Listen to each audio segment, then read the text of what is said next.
Hi friends, அனைவருக்கும் வணக்கம். இப்போ நம்ம இந்த வீடியோவில் என்ன பார்க்க போகிறோன்னா, ஒரு ஹெல்த்தியான அதுவும் 5 நிமிஷம் போது இந்த போண்டாவை சேர்த்துக்கு. இந்த போண்டா சாப்பிட்றதுக்கு ரொம்ப டேஸ்டியாக அருமையாக இருக்கும். சின்ன குழந்தைலேருந்து பெரியவங்க வரைக்கும் இந்த போண்டா விரும்பி நல்லா சாப்பிடுவாங்க. அது இல்லாமல் ஹெல்த்தியான போண்டாவும் கூட. வாங்க இந்த போண்டாவை எப்படி செய்யலான்னு பார்க்கலாம். ஒரு பவுலில் 1 கப் கோதுமை எடுத்துக்கலாம். இதனோட பொடியாக கட் பண்ண வெங்காயம் சேர்த்துக்கலாம். நீங்கள் எவ்வளோ கோதுமை எடுக்கிறீங்களோ அதுக்கேற்ற மாதிரி வெங்காயம் ஆட் பண்ணிக்கோங்க. இப்போ நம்ம இதில் 2 கப் முருங்கைக்கீரை சேர்த்துக்கலாம். இந்த போண்டாவுக்கு தேவையான உப்பை சேர்த்துக்கலாம். நம்ம காரத்துக்கு 1 ஸ்பூன் மிளகாய் பொடி சேர்த்துக்கலாம்.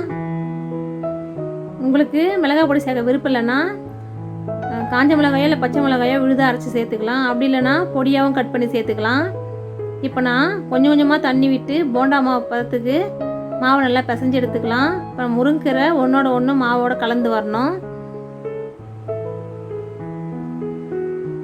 கொஞ்சம் கொஞ்சமாக ஊற்றி பிசைஞ்சிங்க. ஒரு சில நேரத்தில் நம்ம தண்ணி அதிகமாக ஊற்றி பிசைஞ்சா தோசை மாவு பதத்துக்கு போக சான்ஸ் இருக்குது. அதனால் நம்ம மாவை கொஞ்சம் கொஞ்சமாக தண்ணி ஊற்றி போண்டா மாவு பதத்துக்கு பிசைஞ்சு எடுத்துக்கலாம்.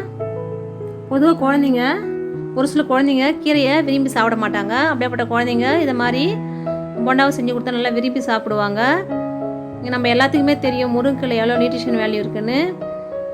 முருங்கைக்கீரையில் அதிகமான இரும்பு சத்து இருக்குது.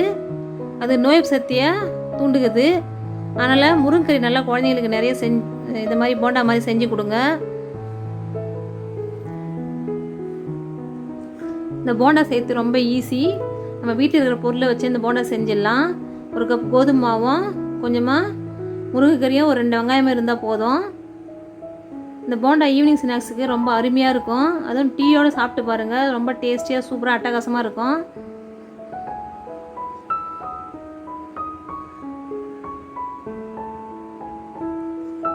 மாவு பிசைஞ்சாச்சு. இப்போ நம்ம ஒரு கடாயில் எண்ணெய் விட்டு சூடு பண்ணிக்கலாம். எப்பயுமே பூரி போண்டா வடை இது மாதிரி செய்ய சொல்ல கொஞ்சமாக எண்ணெய் எடுத்துங்க. ஏன்னா நம்ம நிறைய எண்ணெய் ஊற்றி செஞ்சு அந்த எண்ணெய் வேஸ்ட் ஆகிடுது.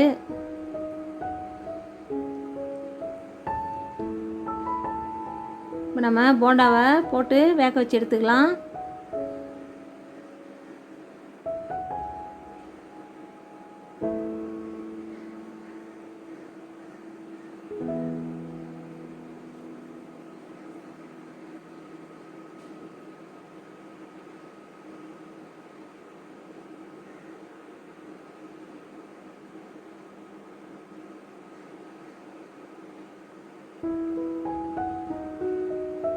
ஃப்ளேமை மீடியம் ஃப்ளேம் வச்சுங்க. ஹை ஃப்ளேமில் வச்சிங்கன்னா மேலே வேகும், போண்டாவில் வேகாது.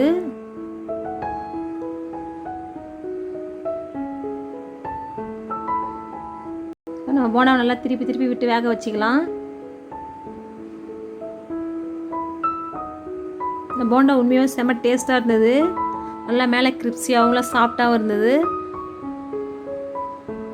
என்னோடய குழந்தைங்க நல்லா விரும்பி சாப்பிட்டாங்க. நீங்களும் இந்த மாதிரி போண்டா செஞ்சு சாப்பிடுங்க, குழந்தைங்களுக்கு கொடுங்க.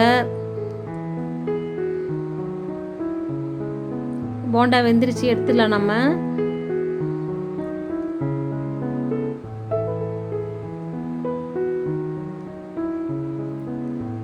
மீதம் இருக்கிற மாவையும் போண்டாவா போட்டு வேக வச்சு எடுத்துடலாம். இந்த வீடியோ பிடிச்சிருந்தா ஷேர் பண்ணுங்கள், லைக் பண்ணுங்கள், கமெண்ட் பண்ணுங்கள்.